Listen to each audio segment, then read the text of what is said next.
नमस्कार, मैं श्रीमती मीरा गुप्ता, सह आचार्य अर्थशास्त्र, राजकीय महाविद्यालय बूंदी। विद्यार्थियों, आज इस वीडियो लेक्चर में हम क्षतिपूरित मांग वक्र कंपनसेटेड डिमांड कर्व की चर्चा करेंगे। आर्थिक विश्लेषण में प्रायः साधारण मांग वक्र तथा क्षतिपूरक मांग वक्र के बीच में अंतर किया जाता है। विद्यार्थियों, अभी तक जो हम अध्ययन कर रहे थे वह साधारण मांग वक्र के बारे में कर रहे थे, जिसे हम परंपरागत मांग वक्र या मार्शल का मांग वक्र भी कहते हैं। इस मांग वक्र में हम देख रहे थे कि किसी वस्तु की जो मांग मात्रा है वह उस वस्तु की कीमत पर निर्भर करती है, जबकि अन्य बातें यथावत रहें तो। हम साधारण मांग वक्र की चर्चा करते समय यह मान लेते हैं कि किसी वस्तु की मांग मात्रा पर उस वस्तु की कीमत का प्रभाव पड़ता है और उस वस्तु की कीमत पर प्रभाव डालने वाले अन्य तत्व जैसे उपभोक्ता की आमदनी, अन्य वस्तुओं की कीमतें, आमदनी का वितरण, उपभोक्ताओं की रुचि इत्यादि को हम स्थिर मान लेते हैं। प्रायः हम जो मांग फलन है उसको हम इस रूप में व्यक्त करते हैं: dx is function of px, py, y etc. हम यहाँ पर कीमत में परिवर्तन होने पर उस वस्तु की मांग मात्रा पर प्रभाव देखते हैं और हम ये जानते हैं कि किसी वस्तु की कीमत में परिवर्तन होने पर उसकी मांग मात्रा में सामान्यतः विपरीत दिशा में परिवर्तन होता है। कीमत में परिवर्तन होने पर जो मांगी गई मात्रा है उसमें जो परिवर्तन होता है उसके पीछे आय प्रभाव तथा प्रतिस्थापन प्रभाव क्रियाशील होते हैं। इस बात को हम इस रूप में समझ सकते हैं कि किसी वस्तु की कीमत में परिवर्तन होने पर उस वस्तु की मांगी गई मात्रा के संदर्भ में आय प्रभाव तथा प्रतिस्थापन प्रभाव क्रियाशील होते हैं। यदि किसी वस्तु की कीमत कम हो जाती है तो वह अन्य वस्तुओं की तुलना में सस्ती हो जाती है, इसलिए उपभोक्ता प्रतिस्थापन प्रभाव के कारण उस वस्तु की मांग मात्रा बढ़ाता है और कीमत कम होने पर उपभोक्ता की वास्तविक आय भी बढ़ जाती है, इसलिए भी वह उस वस्तु की मांग मात्रा को बढ़ाता है। तो साधारण मांग वक्र में कीमत में परिवर्तन होने की पृष्ठभूमि में ये दोनों प्रभाव क्रियाशील होते हैं। जहाँ तक क्षतिपूरक मांग वक्र की बात है तो क्षतिपूरक मांग वक्र किसी वस्तु के लिए ऐसा वक्र है जो यह दर्शाता है कि परिवर्तित कीमत पर उपभोक्ता द्वारा वस्तु की कितनी मात्रा खरीदी जाएगी यदि आय प्रभाव को हटा दिया जाए। यानी कहने का मतलब ये है कि कीमत में परिवर्तन होने पर मांगी गई मांग मात्रा के पीछे केवल हम प्रतिस्थापन प्रभाव की क्रियाशीलता को देखते हैं।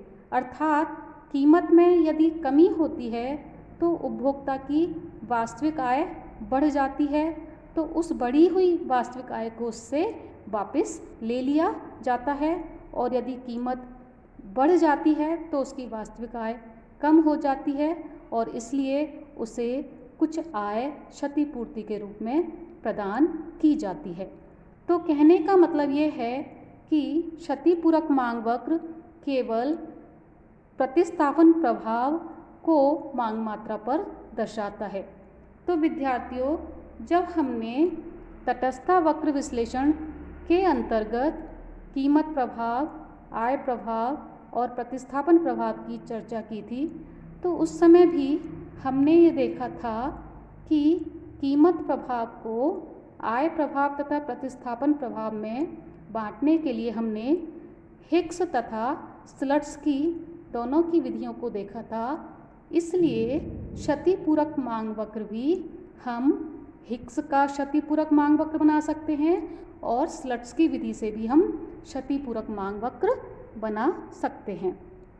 आगे इस डायग्राम में मैंने ये तीनों मांग वक्र दर्शाए हैं, जिसको हम साधारण मांग वक्र कहते हैं, मार्शल का मांग वक्र कहते हैं, हिक्सियन डिमांड कर्व कहते हैं और स्लट्सकी का क्षतिपूरक मांग वक्र कहते हैं। तो आगे इस डायग्राम में आप ये देख सकते हैं कि प्रारंभ में जो उपभोक्ता है उसमें उसकी जो मूल संतुलन बिंदु है वह उसका आर है। आर जो संतुलन बिंदु है वह पी क्यू बजट रेखा पर स्थित है और तटस्थता वक्र 1 पर स्थित है। यहाँ पर वह उसकी जो साम्य स्थिति है वह प्रारंभिक साम्य स्थिति है। अब जो x वस्तु है उसकी कीमत गिरने पर बजट रेखा PQ1 हो गई है।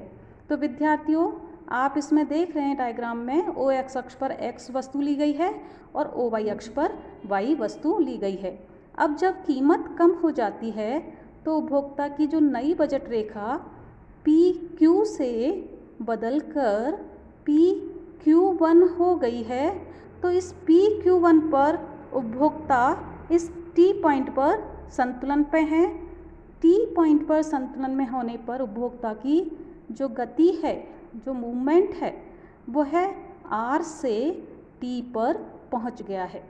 तो इस डायग्राम के चूँकि 2 पार्ट आपको दिख रहे हैं, तो मैं अभी ऊपर वाला पार्ट डिस्कस कर रही हूँ। नीचे वाले पार्ट में यदि हम देखें तो नीचे वाले पार्ट में हमने OY अक्ष पर X वस्तु की कीमत ली है और OX अक्ष पर हमने X वस्तु ली है। तो जो प्रारंभिक साम्य स्थिति थी उपभोक्ता की, उसके समानुरूप जो नीचे वाला हिस्सा है डायग्राम का उसमें उसकी R स्थिति पर वो संतुलन में था और कीमत में कमी हो जाने पर वह नीचे इस T बिंदु पर संतुलन में है। तो हम R और T बिंदुओं को जोड़ दें तो हमें ये D3 मांग वक्र प्राप्त हो जाएगा। तो ये जो D3 मांग वक्र है विद्यार्थियों, ये मार्शल का मांग वक्र है, जिसे हम साधारण मांग वक्र भी कहते हैं।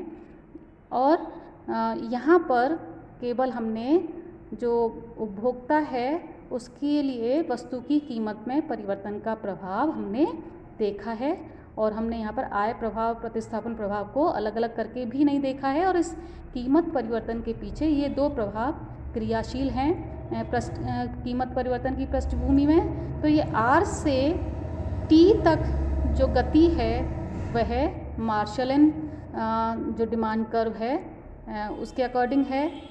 अब यदि जो कीमत कम हो गई है X वस्तु की, तो उसके कारण उपभोक्ता की जो वास्तविक आय बढ़ गई है, उस बढ़ी हुई वास्तविक आय को यदि उपभोक्ता से वापस ले लिया जाए तो वह किस स्थिति में होगा, इसको हम पहले चित्र के ऊपरी वाली भाग में देखें।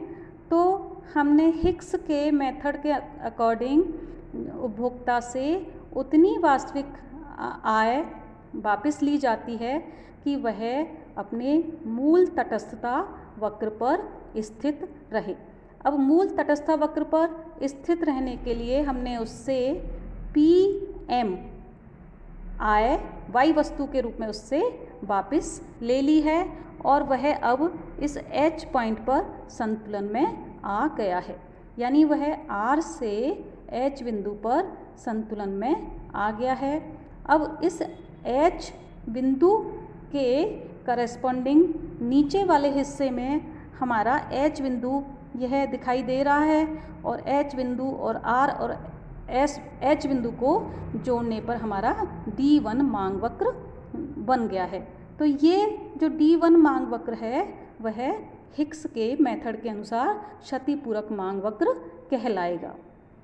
यदि हम स्लट्सकी मेथड की बात करें तो स्लट्सकी विधि में उपभोक्ता की आय में इतना क्षतिपूरक परिवर्तन किया जाता है कि वह चाहे तो अपने मूल बिंदु को क्रय कर सके। इसका मतलब ये हुआ कि हम स्लट्सकी विधि से उपभोक्ता की आय में वाई वस्तु के रूप में PM कमी करेंगे कीमत घटने पर, क्योंकि इतनी आय उससे वापस लेने पर उपभोक्ता R बिंदु को क्रय कर सकता है। और हमने नई जो कीमत रेखा है PQ1 के समानांतर हमने M1N1 रेखा खींची है जो कि R से गुजर रही है और उपभोक्ता S बिंदु पर इस M1N1 रेखा पर S बिंदु पर संतुलन में है।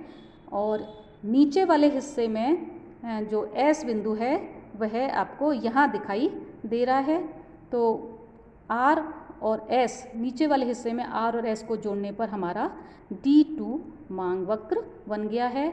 ये स्लट्सकी की विधि के अनुसार क्षतिपूरक मांग वक्र है। तो हमने हिक्स विधि से मांग वक्र देखा और स्लट्सकी विधि से देखा, और प्रारंभिक स्थिति में हमने मार्शल का मांग वक्र भी देखा है। तो विद्यार्थियों, इसमें हमने देखा कि जो हिक्स के मेथड है उसमें हमने जो उसकी वास्तविक आय में कमी की थी तो वह PM के बराबर थी, और हमारी नई कीमत रेखा जो PQ1 के समानांतर हमने MN1 डाली थी। और जो स्लट्सकी मेथड है उसमें जो हम वास्तविक आय में कमी कर रहे हैं वो हिक्स के तुलना में कम है, वो हम PM1 कर रहे हैं। हम इस OY अक्ष पर यहाँ पर देख सकते हैं। तो ये हमने दोनों विधियों से क्षतिपूरक मांग वक्र देखा है। अब इसमें विद्यार्थियों हम कुछ निष्कर्ष हम निकाल सकते हैं जो हमने क्षतिपूरक मांग वक्र देखा है। आप इसमें देख सकते हैं कि जो D1 मांग वक्र है वह हिक्स का क्षतिपूरक मांग वक्र है, D2 मांग वक्र है वह स्लट्सकी का क्षतिपूरक मांग वक्र है, और D3 जो मांग वक्र है वह परंपरागत यानी मार्शल का मांग वक्र है। अगर हम इन तीनों मांग वक्र को देखें और इनकी मांग की लोच का अनुमान लगाएं तो आप ये देख सकते हैं कि D3 जो वक्र है वह D2 से ज़्यादा लोचदार है, और D2 वक्र है वह D1 से ज़्यादा लोचदार है। यानी कहने का मतलब ये है कि स्लट्सकी का जो डिमांड कर्व है क्षतिपूरक मांग वक्र है वह D1 से अधिक लोचदार है, और मार्शल का जो मांग वक्र है वह स्लट्सकी से भी अधिक लोचदार है। और इसमें एक चीज़ और हमें देखनी होगी कि जो निष्कर्ष के रूप में कि जो क्षतिपूरक मांग वक्र है वह सदैव नीचे की ओर ढालू होता है, यानी हमेशा ऋणात्मक ढाल वाला होता है। वह इसलिए होता है क्योंकि हम क्षतिपूरक मांग वक्र के संदर्भ में हम केवल प्रतिस्थापन प्रभाव की क्रियाशीलता को ही देखते हैं, क्योंकि और आय प्रभाव को पूरी तरह निष्क्रिय कर देते हैं। प्रतिस्थापन प्रभाव के कारण कीमत परिवर्तन का प्रभाव यह होता है कि यदि वस्तु की कीमत घटती है तो उपभोक्ता जिस वस्तु की कीमत घटी है उसकी अधिक मात्रा खरीदता है, क्योंकि वह सस्ती हो जाती है और वह महंगी वस्तुओं के स्थान पर उसको प्रतिस्थापित करता है। और यदि कीमत में वृद्धि होती है तो वस्तु महंगी हो जाने के कारण वह उस वस्तु की जगह दूसरी वस्तुओं को प्रतिस्थापित करता है। यानी हम केवल इसमें प्रतिस्थापन प्रभाव के कारण मांग मात्रा में होने वाले परिवर्तन को देखते हैं, जबकि जब हम कीमत का परिवर्तन मांग मात्रा पर देख रहे हैं तो क्षतिपूरक मांग वक्र सदैव नीचे की ओर ढालू होता है, यानी ऋणात्मक ढाल वाला होता है। हालांकि विद्यार्थियों हमने जो साधारण मांग वक्र हम सामान्यतः जो बनाते हैं वह भी ऋणात्मक ढाल वाला होता है, क्योंकि जनरली सामान्य वस्तुओं के लिए जो मांग वक्र है वह ऋणात्मक ढाल वाला ही होता है। वस्तु की कीमत और उसकी मांग मात्रा में ऋणात्मक संबंध होता है। कीमत घटने पर मांग बढ़ती है, कीमत बढ़ने पर मांग घटती है। लेकिन कुछ अपवाद स्थितियों में इसके विपरीत भी हो सकता है। खास तौर से गिफिन वस्तु के लिए जो सामान्य मांग वक्र है वह धनात्मक ढाल वाला होता है, क्योंकि गिफिन वस्तुओं के संदर्भ में आय प्रभाव और प्रतिस्थापन प्रभाव एक दूसरे के विपरीत दिशा में काम करते हैं और आय प्रभाव प्रतिस्थापन प्रभाव से ज़्यादा प्रबल होता है।